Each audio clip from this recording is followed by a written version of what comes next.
Assalamualaikum warahmatullahi wabarakatuh.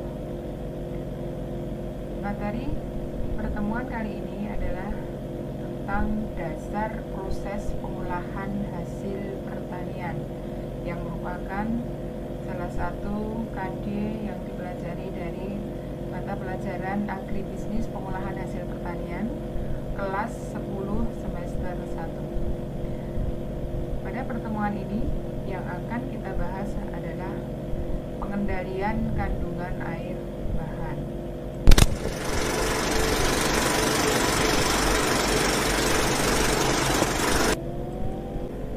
Pengendalian kandungan air bahan ini pada pertemuan yang lalu sudah kita bahas, meliputi 4 hal, yaitu pengeringan, penguapan atau evaporasi, perendaman, dan rehidrasi. Berikut ini adalah 4 gambar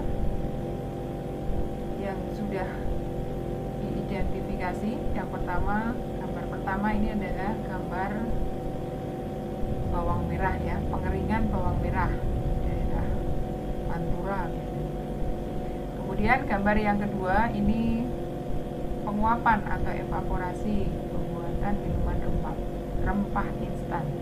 Yang ketiga, gambar ketiga ini kedelai yang direndam ya, perendaman kedelai. Yang keempat, rehidrasi, ini dari jamur kubik yang kering kemudian direndam menjadi basah sehingga menjadi lebih lunak. Kita awali yang pertama, materi tentang pengeringan adalah suatu metode untuk menghilangkan sebagian air sehingga tercapai suatu keadaan aman dari kerusakan, yaitu pada kondisi water activity tertentu dari bahan tersebut. Nah, pengeringan bisa dilakukan dengan 2 macam cara, yaitu pengeringan alami dan pengeringan buatan. Mengeringkan secara alami ini kita menggunakan langsung dengan menggunakan sinar matahari.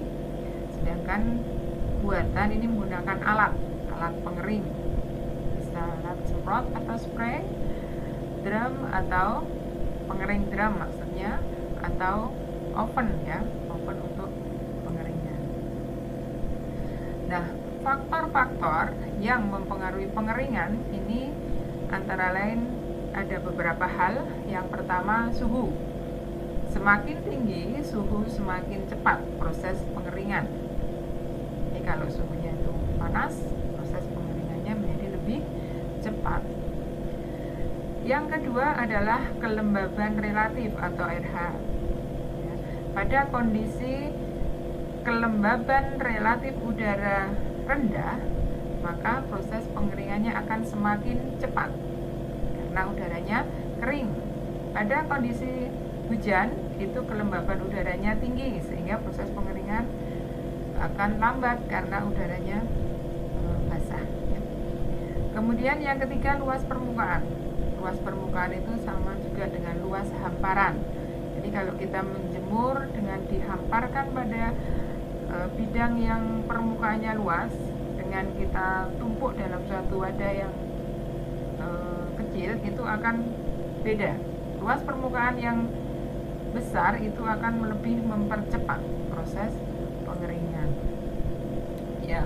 Kemudian ketebalan bahan yang dipotong dengan ukuran yang lebih tebal, itu proses pengeringannya akan menjadi lebih lambat ya. Contoh mudahnya, kalau kalian menjemur pakaian yang tebal, itu tentu proses keringnya akan jadi lebih lama dibandingkan bahan yang tipis. Kemudian yang selanjutnya, kadar air.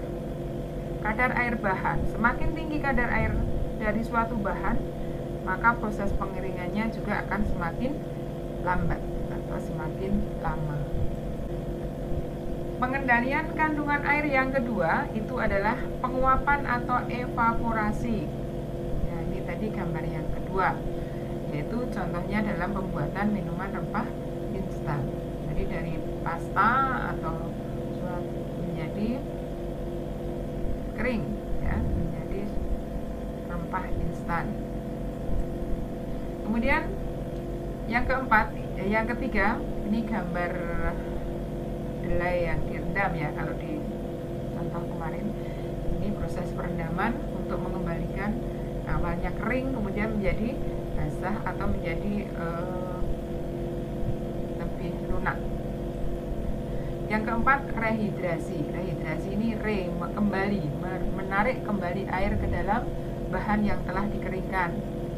Ya, contohnya yang gambar keempat kemarin, jamur kuping kering sebelum diolah dilakukan rehidrasi agar lebih lunak dan mudah diolah.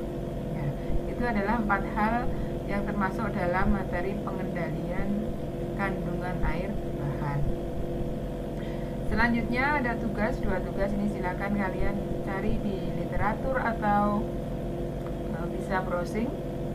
Yang pertama, apakah kelebihan dan kekurangan pengeringan alami? Yang kedua, apa kelebihan dan kekurangan pengeringan secara buatan? Silakan dikerjakan, nanti hasilnya di